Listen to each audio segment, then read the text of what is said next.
Stephanie Glier. She's the Senior Director of Federal Advocacy for the American Academy of Pediatrics. She leads policy analysis and advocacy related to children's coverage, access to care, and the financing, delivery, and quality of care. Before joining the AAP, Stephanie worked on healthcare access and quality roles with government, philanthropy, and nonprofits. Stephanie holds a BA in human biology from Stanford and an MPH from George Washington University. Please welcome Stephanie.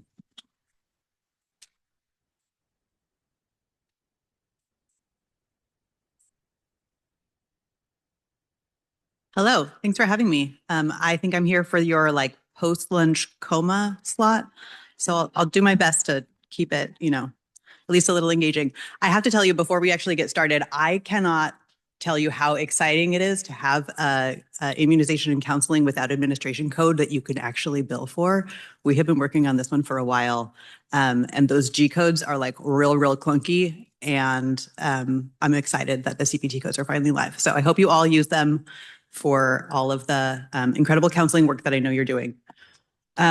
So let me try again. Hello, I'm Stephanie Glier. I am part of the AAP National Advocacy Team. If you have not encountered us before, there are some of us around here in the DC area in particular. I imagine most of you are familiar with AAP, but our quick little spiel here. AAP is a membership organization representing 67,000 pediatricians, pediatric subspecialists, pediatric surgeons. We also have affiliate members who are non-pediatricians like practice managers and pediatric dentists and some family members. And our mission is to promote the health and well-being of children. You might notice there's a notable lack of pediatrician there in the mission statement. We are the American Academy of Pediatrics and not of pediatricians. We care a lot about pediatricians, but also our core focus is about children. So our advocacy reflects that. Our advocacy is pretty wide. Anything that impacts child health. So a lot of stuff in the healthcare space, which is what I imagine many of you are thinking about today and many other days, but also things outside of healthcare. So we do things like child welfare, school health, mental health, sports, environmental health, all kinds of stuff. I am not going to be able to cover the whole landscape of that today. And I forgot to tell you that I have nothing to disclose. I have nothing to disclose. Because there's a lot happening. This is an old slide. We made this slide in May, and I decided to stop updating it because it was I can't even, right? There's too much. If you are also reading the news, I hope you all have your own self-care mechanisms here to cope with the world that we happen to be living in. This has been a lot. It's been a really intense year for child health, for science and evidence, for the respect of professionals and expert knowledge. And we've seen a lot of attacks by people in power on really the foundations of medicine, and particularly on groups of children and families, especially immigrant children and transgender children. So for us in AAP National, how do we actually think about what we do in this kind of a space? We always have to go back to our sort of organizational imperatives, right? So children are at the heart of our mission. We are always centered on that primary mission of supporting, defending, and advancing the health of children. And we also have to think about what is happening with our members. Yes, we are about child health, but also our vision is that a robust practice of pediatrics, profession of pediatrics is essential for children to be able to thrive. And so we need to make sure that our members are able to have the information they need, have the training they need, and operate in a world where they can continue to provide the care that they are expertly trained in and well-positioned to do. And then we also are thinking about how to make sure that our reputation and credibility as an organization remains sound. So one of the really important things that we try to do in our advocacy is to refrain from getting political. That sounds like a crazy thing for I'm the head Medicaid lobbyist for the AAP. How am I not supposed to be political? But we do try not to be political. One thing I guess worth noticing is that AAP is a 501c3. We do not have a C4 arm. We do not make any political contributions. We don't have a PAC. All of our lobbying is done out of our nonprofit arm, and so it's based on our core mission. And that affects how we do things. The other, I guess, thing worth noting here on this in this slide is that our advocacy is like not based on like what Stephanie Glier happens to think is a good idea. It's also not based on what, for example, Dr. Sue Cressley, AAP president of 2025, happens to think is a good idea. Our advocacy is all grounded in our evidence-based policy statements. So if you haven't ever read one of our policy statements, you're invited to do so at any time. They are peer-reviewed, evidence-based statements about an issue, about how that issue, whatever it is, paid family leave or environmental lead, whatever it is. It's a full review of the evidence that we have about how that issue impacts child health, along with recommendations based on that evidence about how to best support children. Those recommendations range from things that pediatricians should do to what communities can engage in, all the way up to like what the state and federal governments should do. So when I am advocating with Congress, with the administration, with anybody, all of that advocacy is based firmly in our policy statements. So they're, again, not based on like my own personal opinion, and they're not swayed by the whims of the political realities of the day. They're about what we know is true based on the evidence that our experts have reviewed, that has been peer reviewed, and then published. So in case you were wondering why we say stuff, that's why we say stuff. I am going to talk about two major advocacy priorities that we have, and then provide some resources. As I said, we do have a really wide portfolio of advocacy issues, and I'm happy to talk through any of the other ones if you have questions about them. But want to focus today on the biggies. We've got children's coverage and access to care, immunization confidence and access. I bet you can't imagine why we would want to talk about either of those here today in December 2025. And then I want to share a few resources with all of you to make sure that you know that they are out there.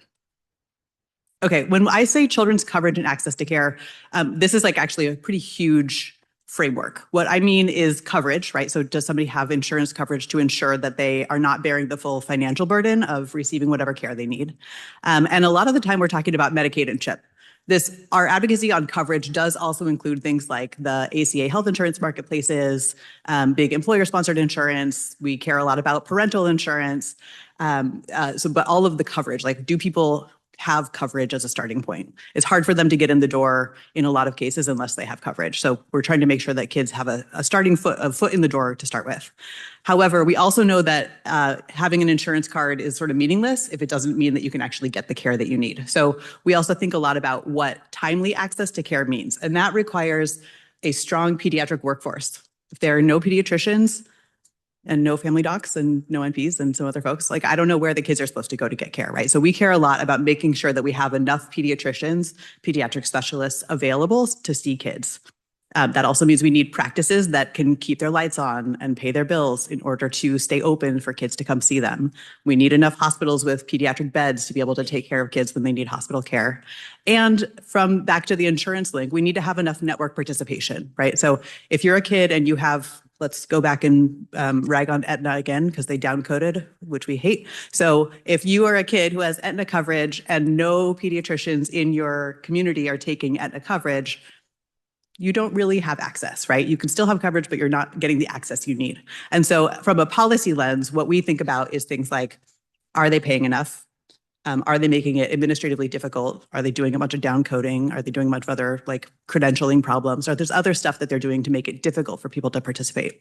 So that's what we're thinking about in the policy space when we talk about timely access. And then the third piece of it is, can children actually get the necessary services that they need? So medical necessity is up to you guys to decide. You are their clinicians, and we expect you to know what is best for any given kid. But we need to make sure that the coverage that they have and the services that are available in their community can actually provide the actual care that that kid needs. We know for some kids who have more medical complexity, they might have to travel further to get, to a center of excellence somewhere outside of their local community. But from a policy space, we need to make sure that there are not barriers to having those services available to kids. So as we're thinking about the advocacy side to make sure that kids can get the care they need, all of those pieces factor in here and play into our advocacy framework. Again, we do focus a lot on Medicaid. I imagine most of you know a lot of these things, but I'm going to go through it anyway because I think a lot of the world does not, first of all, doesn't know the difference between Medicare and Medicaid. which I think is pediatrics, you know the difference. Probably not most of you taking a lot of Medicare, my guess. Medicaid, despite its sort of mediocre reputation out in the world, is a really fabulous program for kids.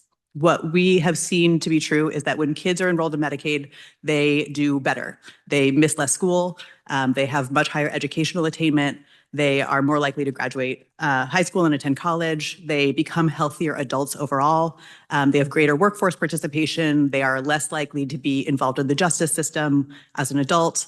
They pay more in taxes, which is really helpful when you're talking to policymakers about investing more in Medicaid. And those things are awesome. We are thrilled about that.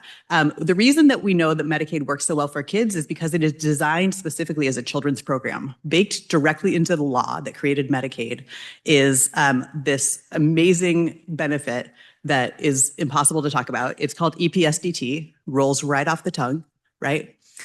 Stands for Early and Periodic Diagnostic Treatment, Early and Periodic Screening, Diagnostic, and Treatment Benefit, EPSDT. Really, it's like my favorite terrible acronym.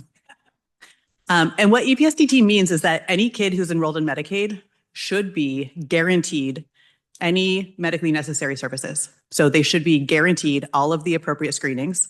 They should be guaranteed any appropriate diagnostic tools, testing, procedures in order to figure out what happened if you had a screen or if they showed up with some kind of a symptom. And if you find something, they should be guaranteed any of the treatment that they need to correct or ameliorate, those are the legal terms, correct or ameliorate whatever their condition is. Medicaid is not allowed by statute to limit what is covered for those kids. So even if it's not part of the standard Medicaid benefit package, Medicaid can't say like, nah, you've had enough therapy. Like we're out, you're on your own. As long as it is medically necessary for that child, Medicaid is required to pay for it. You all know in practice that that is not actually how this works with Medicaid programs all the time, but that is the intent behind the program. And we've been able to build in a lot of legislative law, regulatory law, in a lot of cases take states to court in order to enforce this benefit to make sure that kids are able to get some of that care. So it has been a really incredibly valuable part of the law. Medicaid is also very important to us because it finances pediatrics. Even if you are in a practice that does not have a very high Medicaid portion of your payer mix, it's still overall, because so many kids are enrolled in Medicaid, is a huge part underscoring the foundations of pediatrics as a whole. Right now, somewhere between 40 and 50% of all kids in the United States are covered by Medicaid and its sister program, CHIP. So there's just no way for it not to be a major part of how the children's healthcare system is built. What we have here on this slide is two sort of proxy measures for what this looks like. The bar charts are about the expected payer for office-based physician visits in 2019. And the segment I want you to look at is the dark blue segment. That's the Medicaid payer. So for kids, in 2019, for the sample that they happened to pull in this study, a little over half of the kids' office-based physician visits were paid for by commercial coverage, but almost 40% was paid for by Medicaid. And then we have these sort of like negligible 1% by Medicare for like whatever chronic kidney disease kids happen to be out there, and then 2% of physician visits that for kids who are uninsured. So Medicaid, pretty big deal. You see that it becomes increasingly small as a relevant payer for adults, the sort of 18 to 64-year-old group, which is in the middle. Only 12% of their office-based physician visits were paid for by Medicaid in 2019, and only 2% for the older adults, 65 and older. Unsurprisingly, most of those were paid for by Medicare. That's the 76% light chunk for the far right bar. This means that Medicaid is disproportionately important for pediatrics, right? So it's paying for a lot of kids, but it also means that the rest of the House of Medicine doesn't care as much about Medicaid because it's not, the way that Medicaid is running doesn't impact their operations the same way that it does for pediatrics. And so for us, that means that it is really like our core policy lever, our core program to try to make sure that the system is working well for kids and is working well to support pediatrics to enable kids to thrive. The two stats I think on the right half of the screen are about hospital stays. And what you see is that about half of all discharges from children's hospitals and about half of all inpatient stays in children's hospitals are paid for by Medicaid, which tracks. That's what we would expect to see. For adults, it's way more Medicare and commercial insurance, but Medicaid really plays this huge outsized role for us. Unfortunately, as many of you may know, Medicaid doesn't always pay very well. This is a comparison just of Medicaid fee-for-service. So this does not account for Medicaid managed care at all. If you personally have negotiated some really excellent rates with your MCO, I applaud you. If you are in a state where you've managed to get a really good deal, I am really proud of you and don't want to undermine that at all. For most folks, Medicaid does not pay as well as anybody else. So what you see, I wish I had colored these differently. The third bar over is Medicare, which we're using as the reference point here. So looking at physician payment rates in fee-for-service in 2024, overall, Medicaid paid 75% of Medicare rates. That's not great. I'm not sure why we're doing that. Unfortunately, when you look at the next bar over, that is looking just at primary care services, which shows only 66. That number is way too small. So 2/3, Medicaid is only paying 2/3 of what Medicare is paying for the same services, right? So this is, if we're talking about primary care, E&M for a kid and E&M for an older adult. I don't know why you think it's easier to have a kid with their complicated parent who you're dealing with a custodial dispute, somebody has a sister who's, got a rash over there. This is not easier. I don't know why somebody thinks it's worth less. Also worth noting here is that commercial rates are typically higher than Medicare, right? So overall, we've got Medicaid primary care paying at 2/3 of Medicare and commercial paying at 142%. So when we go back and think about okay, so pediatrics relies really heavily on Medicaid. Medicaid pays crap. Why did we want that to happen? This seems like a bad idea. Don't we think children are the future? Unsurprisingly, what I don't have is an outpatient equivalent of this. So sorry that I don't have it. I'm still looking for it. If you have any good data sources, let me know, because I'm always looking for a better version of this. What we have seen is that, unsurprisingly, pediatric bed capacity is going way down. So this is looking at the period of time from 2008 to 2022. It does capture COVID, but it obviously was happening well before COVID. Hospitals were like, you know what? These pediatric beds, they are making me no money. What we're going to do is turn those over into something else where I can make some more money. Because again, Medicaid, 66%, 75% of what Medicare is paying. Why would we spend our investment on this thing that's not paying us enough to keep the lights on, keep the doors open? And that's bad. We've seen that. So a couple of years ago during the RSV, COVID, flu, really bad winter. I don't know if you all blocked that one out as well, because I feel like I have. We had plenty of places where we saw that this lack of pediatric beds meant that kids were having to go all over the Eastern Seaboard because they could not find a bed that had a ventilator in the right size. This is not great. Nobody wants that. Nobody wants that. I mean, no one is thinking I know what I'll do is I'm going to make it really hard to find a pediatric-sized ventilator. But they are investing in ways that lead us into these realistic business decisions about where capacity is. Okay, so we know this is a problem. So we're working on solving it, right? Unfortunately, that is not, in fact, what Congress has decided to do this year. Earlier this year, you may have heard about H.R. 1, also known as the One Big Beautiful Bill Act. This was the single real major piece of legislation that Congress has been able to pass this year. It is the primary vehicle to advance the president's agenda, and his agenda was primarily driven by renewing the tax cuts that he was able to pass during his first term. In order to pay for those tax cuts, this bill includes more than $1 trillion of cuts to Medicaid. They are not direct cuts. They are really indirect cuts. There are a couple of major ways that the bill does this. One is by making it much harder for people to stay eligible for Medicaid. That's mostly for adults, working age adults, through a new work requirement that will go into effect in 2027. Medicaid does not currently have a work requirement. There is no requirement that you work in order to be eligible. There are work requirements in other similar programs, like SNAP already has a work requirement, TANF has a work requirement, but Medicaid has not historically, and it will now for the first time. So that will not directly impact children, but it will impact a lot of families. And we know that when parents have coverage, children are more likely to retain their coverage and also to get the care they need. So we are pretty worried about what this is going to look like in terms of kids accidentally losing coverage that they should be still eligible for and should stay enrolled in. The other major cut is actually a change in the way that states raise their share of the Medicaid budget.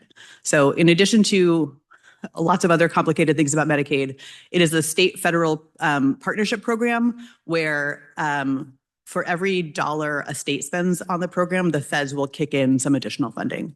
In the most wealthy states, it's a one-to-one match. So for every dollar Connecticut spends on Medicaid, the federal government gives Connecticut another dollar to make $2. And in the least wealthy states, I want to say Louisiana has the highest match, which is for every dollar Louisiana spends on Medicaid, the federal government spends $3 on Medicaid. That's great. The matches aren't changing. However, there's a new limitation on how states can raise their share. So how Louisiana gets that dollar is about to get a lot harder in ways that states don't have a really good backstop to figure out. So we're expecting most of the cuts here to come out of the ways that states who will either have to raise taxes. I haven't yet met a governor who is excited to raise taxes, have you? Or they have to cut other programs, cut education, cut infrastructure, or they have to cut eligibility, enrollment, or provider payment rates in their Medicaid program. So what we are looking at right now over the next 7-ish years is about a 10% cut overall to the Medicaid program, to the Medicaid budgets. This is going to be really bad. You guys know that the payment rates are already low. That makes it really hard. People are already struggling to get the care that they need. And we're really worried about what this is going to look like. So right now, we are doing a lot of work to help set up AAP chapters in all the states to advocate for pediatrics, to make sure that kids are protected as much as possible as states are figuring out how they're going to implement these changes. And we're also looking at ways to do like small tweaks to the legislation. There are a lot of legislators who recognize that this is going to be very bad for their states. And so we will see whether they're interested in re-legislating in a future year. The bill does also have some other stuff that we're pretty worried about in it. So sorry, this is my like skunk at the garden party slide. There almost $200 billion in cuts to the SNAP program, including an expansion of work requirements to include parents of younger children, and a major increase in spending on immigration enforcement, which immigration enforcement is typically not an AAP issue, except when it impacts children. And we've already seen that there are a lot of places, I think you guys had a talk about this earlier today. So if you have not personally experienced it, the immigration enforcement is definitely impacting families. We have seen lots of places where children themselves have been detained, both unaccompanied children coming into the country and also children who are already in the interior, and also children who are being impacted by the detention or deportment of their parents and caregivers. So that's pretty bad. Couple other really lowlights to offer here. There are some new lifetime limits on federal student loans. Again, why is this an AP issue? Turns out graduate medical education, pretty reliant on student loans. We have seen the Department of Education has started rolling out the actual regulatory pieces of what this looks like, and we're seeing major cuts to the Grad Plus program, which is what many physicians rely on for med school and residency fellowship, as well as to changes in what employers qualify for public service loan forgiveness, and some new proposed changes that haven't taken effect yet that would make it much harder for nurses, licensed clinical social workers, and psychologists to qualify for the highest level of direct unsubsidized federal loans. So if we were worried about our workforce before, we are a lot more worried about it now. It's going to be really tough for folks to be able to afford choosing to be part of the pediatric workforce going forward. Okay, so what are we doing? There is a lot to be done, and we're trying not to boil the ocean because that hasn't worked yet, but we are working on some targeted things. So in addition to the pieces where we're looking really specifically at the implementation of HR1, we're looking at more targeted ways to try to protect kids in particular. With Congress, we have been pushing for a bill that would allow kids to retain Medicaid eligibility for 6 years in a row. So continuous enrollment for 6 years, which means that families wouldn't have to re-enroll or recertify their kid every year, which we think would lead to a lot fewer gaps in care, fewer missed visits, less increase in acuity over time. We are doing a lot on the regulatory environment. We are expecting not only the HR1 related regs to come out in the next 6 months, but also some changes to the way that CMS regulates the Medicaid program overall. We're providing a bunch of technical assistance to our state chapters where a lot of this is going to be taking place. And I think importantly, what we want to be doing that I would love thoughts about, so if anybody has good ideas, please share them with me. We want to do a little bit of like a canary in the coal mine tracking system here. So if you notice in your practice something starts happening that seems bad, like families start no-showing more often, or families are really confused about this notice they got about needing to prove that they're working, and it's much harder suddenly to get referrals within a reasonable amount of time. Anything like that, I think we're really interested in understanding how to track that at the system level, so that we can find out where the problems are and follow up on them and try to address the policies that are creating those problems. We also are creating resources for practices. I hope some of you saw, we had these flyers about Medicaid eligibility during the Medicaid unwinding, about how to talk to your parents about looking for the mail and responding with your address and all of that as the COVID era policies reverted to normal. I think we're intending to do the same kind of thing. And if you have suggestions about what would be helpful coming from AAP National, again, really interested in your thoughts about that. In the meantime, until I can get you paid adequately, which I cannot yet, but I'm still working on, we do have a lot of resources. If you have not already been on our website, we have a lot of great resources. I know Jan mentioned the coding newsletter that we put out. We also have a lot of other stuff out here too. So there is a coding and payment hotline. This is a very tiny screenshot. This is our form where you can submit any coding queries you have if you're running into a problem of like, I don't understand why I'm getting denied here, or like this payer keeps downcoding me even though I've submitted the right documentation or anything like that. If you go to this page, which I'm sorry, I don't want you to like scribble down this URL. It's an insane URL, but I will share it with folks so you guys can get out the resources to the whole group later. If you go to the website, there's a link that you can click through to get to the form. Also wanted to share, we partnered with PMI earlier this year to create a price transparency tool. This is something that we weren't sure we were ever going to be able to do. So I hope that you will check it out and hopefully find it useful.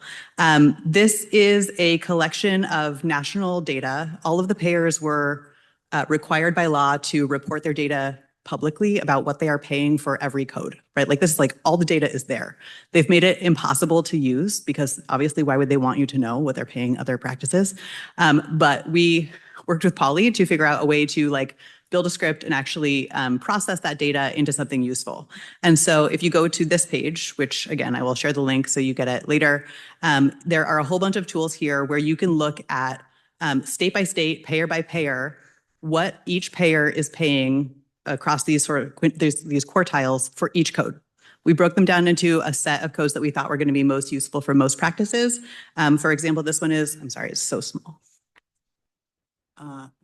Totally barely see that. Oh, I see. Right, so we've got 99213, 99214, 99391, 99392, 99393. This one is Virginia with United. So if you yourself have a practice in Virginia and you contract with United, you might want to think about what are you getting paid for these codes and where do you fall in these quartiles? You can do whatever you want with that information. If you wanted to renegotiate your contracts, you could choose to do that. I'm going to leave it there. There are a lot more codes here available to you to take a look at and see how you are doing benchmarked to other folks in your state with the payers that you have. Yeah.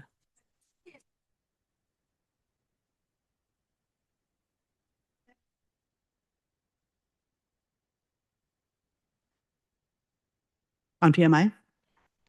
This is public.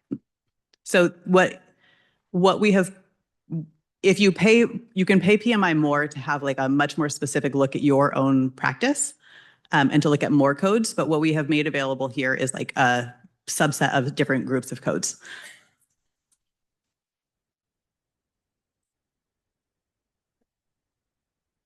Yeah, we actually took the link off of the AAP site because we were having a really hard time with our web team figuring out how to like do the thing the way we were supposed to without it going back to the. Yeah, thanks. If you do check this one out and you still have trouble with it, let me know so I can figure out if I am lying to you, which I hope I'm not. Yeah. What? Oh, sorry. The question was, is this free? And my answer is, it is intended to be free. There's like more you can get if you pay more money to Polly, but we paid him to make a bunch of stuff free. Is the gist. Okay, that's getting paid and money, and also Medicaid. There's a couple other things going on with child health. I don't know how many of you offer vaccines in your practice. Anybody? We focused our work across the academy this year on 3 major areas. One is vaccine availability. Are they still available to provide to people? 2, are there still evidence-based recommendations that pediatricians and families can rely on? And are families confident that they are available? I agree. They are much less confident than they were before. We do actually have some pretty decent polling data that shows, I know it doesn't feel like this, but that shows that most families, the large majority of families, are still confident in vaccines. They still want to vaccinate their kids. They want to follow the recommended schedule. It's just not as many as it used to be. And I think my sense, maybe you guys can validate this or not, my sense is that for the families that are vaccine skeptical, vaccine hesitant, vaccine skeptical maybe, the conversations are much more aggressive. And so the trust is breaking down a lot more, which makes the whole conversation, the whole patient-family relationship or physician-family relationship much more complicated. So it feels really bad, even though the percentage is actually pretty small. That's not really where I meant to go. What I meant to tell you about was about what has been happening this year. You may have noticed earlier this year that Robert F. Kennedy Jr. was named the Secretary of Health and Human Services. And he is, in fact, still the Secretary of Health and Human Services. He summarily fired all of the members of the Advisory Committee on Immunization Practices in June without due process. And as a result, the AAP and several of our sister medical organizations have sued him for breaking the law, which he did. I'm not a lawyer.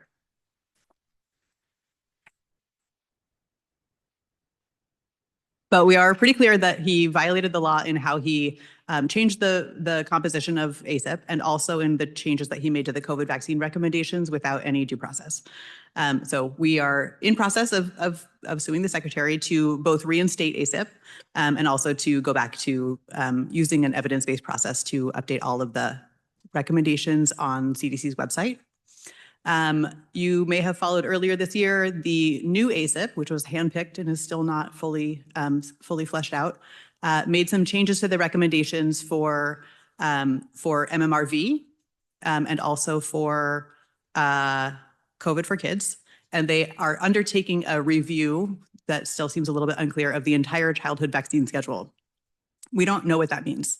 I'm not sure that they know what that means. There's been a lot of political messages out there about what they are trying to do. There have been arguments about like undertaking clinical trials for every individual vaccine and every individual vaccine component that is currently part of the childhood vaccine schedule. This is both implausible and unethical, and no IRB would approve it. So we don't know where they're actually going to go with this. There is, even this week, the previous head of ACIP, the most recent head of ACIP, was moved into a political appointment within HHS. And so there's a new person who's now the head of the committee. The committee is meeting today and tomorrow to review several things, including the universal birth dose recommendation for hepatitis B, and also to do some other conversations about the entire childhood vaccine schedule. I hope that you've seen some of the messaging materials that AAP has been putting out. We are very clear about where we stand on these and where the evidence is on on these well-established childhood vaccines. We published earlier this year, or reiterated earlier this year, AAP's recommended vaccine schedule, and we anticipate doing that again in 2026. We have been connecting with the major payers and with state Medicaid agencies as many places as we can to affirm that we will be continuing to make those recommendations, and the large majority of them have agreed that they are planning to continue covering them, paying for them as they have before, even if ACIP changes the way that they're recommending things. A couple other things in the works. RFK has suggested that he would like to make some changes to the vaccine injury compensation program. It's possible that if he makes substantial changes to this program, particularly by changing some of the injuries that are included in the table that allow people to be eligible for compensation, it would disrupt the program enough that it would stop being viable. In particular, he's talked about adding autism spectrum as one of the injuries, and the costs associated with claims for ABA therapy and other types of therapies would be bankrupting for the program. So we're not sure what that looks like. He has previously made a lot of statements and then walked them pretty far back. So we're preparing, but not acting yet. Earlier this week, FDA also said some strange things, like they said that 10 children died from COVID vaccines. They have refused to publish the data. And so we have no data to understand why they're making those claims. If you have been following that, if you have any parents who've been worried about it, please share if it's useful to you. The data that they are citing came out of the VAERS system, the Vaccine Adverse Events Reporting System, and they were unverified cases that are still under investigation. So we don't have the data yet. They were still under investigation. No one knows what happened exactly with those adverse events that were reported, those deaths that were reported. Whew, this one's a lot, right? Vaccines. Okay, what else is happening? The Vaccines for Children program, again, 50% of kids rely on Medicaid and CHIP. That means about 50% of kids get their vaccines through the VFC program. We have not yet seen, after the sort of like hold up with the COVID distribution from VFC, we have not yet seen any other changes that have limited the ability of kids relying on VFC to be able to get their vaccines. If you have a problem getting your VFC vaccines at all, at any time, we want to know that like the day it happens. So please let us know. We need to know that so we can fix it as fast as possible. There are also some, as you might know, some liability implications for vaccine administrators. That's you guys, many of you, maybe not all of you. As CDC changes their recommendations and as FDA changes some of the labels, there are potential liability changes that may happen when you are administering vaccines based on shared clinical decision-making. We have been working with several other organizations to try to make it clear that these remain evidence-based best practices by the national standard-setting organizations. And so we have not yet seen any actual changes in what the liability carriers are covering. But again, if you start getting questions, if you get notices from your liability carriers that something has changed, we want to know that right away so that we can make sure that everybody has the coverage that they need to provide evidence-based medicine. That's not all. You may have seen last week, the CDC summarily changed their website to say that they might think maybe that science has not yet ruled out the possibility that vaccines cause autism. We responded and said, nuh-uh. Better than that, I don't have the same kind of way with words that Dr. Cressley does. But we and it says 65, it's up to about 85 other leading medical groups now are calling on CDC to go back and put their more accurate language back on the website for like some DC area tea, if it's helpful to you to think about the gossip here. You may remember that Senator Bill Cassidy from Louisiana, who is a gastroenterologist, was part of the committee that reviewed RFK's during his confirmation hearing. They had several questions. Several back and forth about vaccine confidence, and Senator Cassidy extracted a promise from now Secretary Kennedy that he would not change the CDC website from saying vaccines do not cause autism. And so now, even though the CDC headline has changed, there's still like an asterisk at the bottom that says, because of an agreement with the Senate Health, Education, Labor, and Pensions chairman, we are not able to change this language completely. So that's how we got around that one. Pretty interesting times. Okay, we do have AAP has a vaccine confidence campaign. If you have not seen any of these materials yet, please check out our website. I put again, very long URL that I will share with Priya later at the top of this, but we have a lot of resources that you can use if you're sending out any materials to your families, if you're using anything in clinic. There are both like some graphics you can use as well as toolkit. There's a toolkit that has these 6 specific areas. We're adding them more as more come up. So again, I can read them behind me. They are common questions about vaccines, multiple vaccines in one visit. Are we giving babies too many shots? Community immunity. What does it mean to have community immunity at schools and other places? Vaccine ingredients, like, for example, preservatives, maybe thimerosal, maybe some aluminums. Respiratory viruses, are they that bad? Hepatitis B vaccines. So as you go into each of these, you can see what I put up here is the multiple vaccines in one visit. It has key messages, then it has some like graphics that you can use that address these concerns right away. They're really good. So if these would be useful to you, please feel free to use them. We also launched a fact-checked page, which has gotten some traction. Where, again, we go through, there are a whole bunch of different sort of fact checks where there's a big issue that comes up and it gets a lot of public attention that we try to then address really specifically in plain language, this parent facing. Please use them. If you want other ones, let us know, and we would be happy to create more content that addresses questions that are coming up from families. Okay, outside of vaccines and Medicaid, we also have some resources to help practices who are caring for children in immigrant families. On the right of the slide, there is something that has the AAP logo at the top. This is like a tip sheet that our Council on Immigrant, Child, and Family Health put together about how to make sure your practice is well prepared to address the specific types of concerns that families are dealing with, including some things about how to prepare your front of house staff, that kind of thing.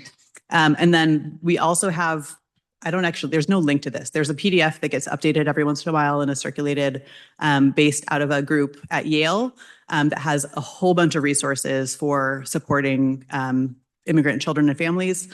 The 2 that I've copied here are one about family preparedness plans. So how to help families think through, like, what do you need to do to set up guardianship? What kind of paperwork do you need in case you're worried about parents being detained or deported, to make sure that a child has somewhere to go and is not surrendered to the child welfare system. And then there's a set of books and resources for talking specifically to children about deportation. I will share the PDF with Priya so she can share it out with folks. If you are interested in any of these, if it'd be helpful for your practice to have more immigration-focused resources, again, our Council on Immigrant, Child, and Family Health has a listserv, and they share a ton of resources there. It can be overwhelming if you also care about other things, but it is a good place to start if you are looking for some support there. Okay, looking ahead, what in the world might happen next year? We do not know. I do not have a crystal ball. My crystal ball is broken. If it ever worked, it definitely does not work now. In policy spaces, we are not expecting a lot of legislating. Congress is heading into midterms. The House of Representatives had slim margins already this year when they got through their major legislative agenda.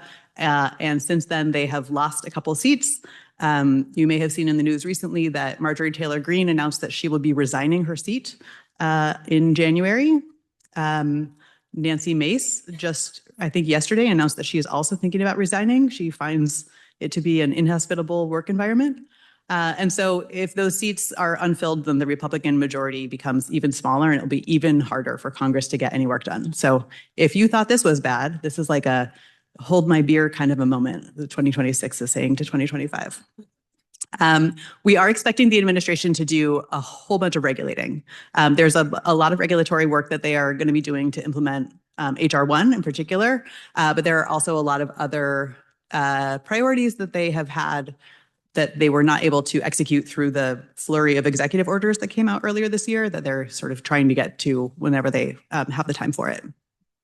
We also expect another year of a lot of action in the courts. So lots of things have been decided by the courts this year, and we expect that to continue to be true next year. For vaccines in particular, we don't know what's going to happen with ACIP. Our lawsuit is ongoing. We are expecting more vaccine federalism to continue to be the sort of pathway forward until we have any more stability. So there are several states that have already started building out these like state compacts where they're in agreement with each other about trying to do joint policymaking, joint purchasing, that kind of thing. But it's going to be very state by state as things move forward until we have a little bit more stability there. And of course, immigration policies are still going to be a major part of all types of the policy space, the politics space, and also the experience of folks with a lot of immigrants in their communities. Okay, I will stop there and take any questions.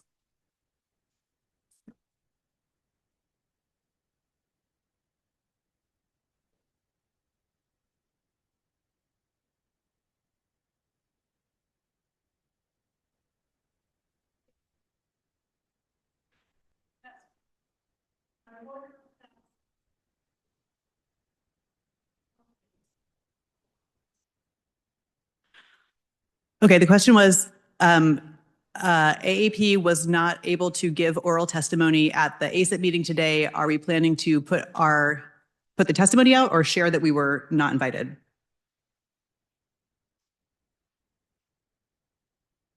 Yeah, I'm not sure whether we are planning to say we have been silenced. I think we have been for folks who have been listening, I think we've been pretty clear. Like our liaison to ACIP was effectively fired. They terminated our liaison agreement in July or maybe August before the ACIP meeting where they did the MMRV piece. And so we have not been able to formally participate since they terminated our liaison arrangement. We have had several pediatricians sign up. They have a lottery for making public comments. We've had lots of pediatricians sign up to do individual testimony that way. Several members of our Committee on Infectious Diseases who lead AAP's vaccine schedule recommendations have been effectively doing like a side-by-side, like a rebuttal of the mistruths that are given during the meetings, live with the press to make it clear what the facts are. I'm not sure whether we actually make anybody feel more confident in vaccines knowing whether we were excluded or not. But that feels like there's a politics conversation that is not my decision to make on that one. Yeah.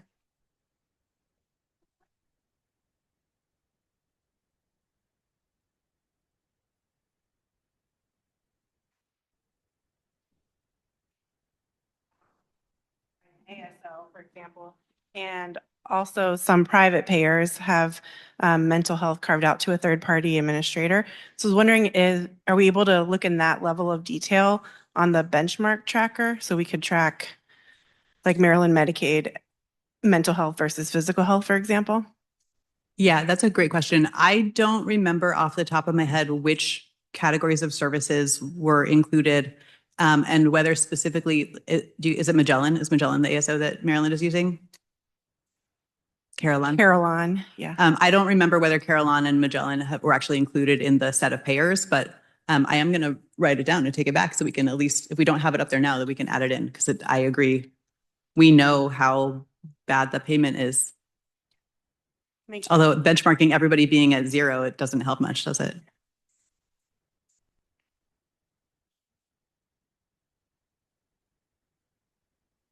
No questions. Okay, that means that you guys are in food coma.